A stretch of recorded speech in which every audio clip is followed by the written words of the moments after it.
আজকে তো ম্যাডামকে অনেক জ্বালাবো।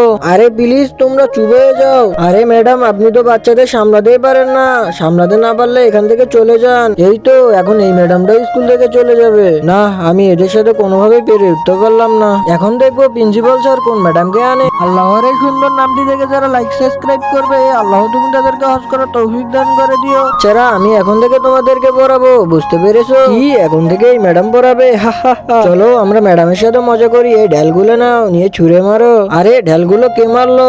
হা হা হা। বাচ্চারা মজা করো না, বই বের করো। ম্যাডাম একটু সরে দাঁড়ান, বোর্ডে দেখা যাচ্ছে না।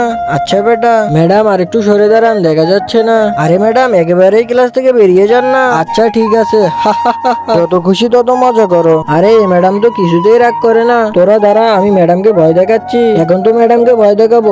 হ্যাঁ কে? আরে এই খাতার ভিতরে কে লিখেছে? আরে স্যার আমি তো এই খাতায় লিখি নাই। তাহলে কে লিখেছে আমার পারমিশন ছাড়া? আরে স্যার আমি তো এখানে লিখেছি, আমাকে ক্ষমা করে দেন প্লিজ। আচ্ছা ঠিক আছে বেটা, সমস্যা নাই, বেরেঞ্চে যাও।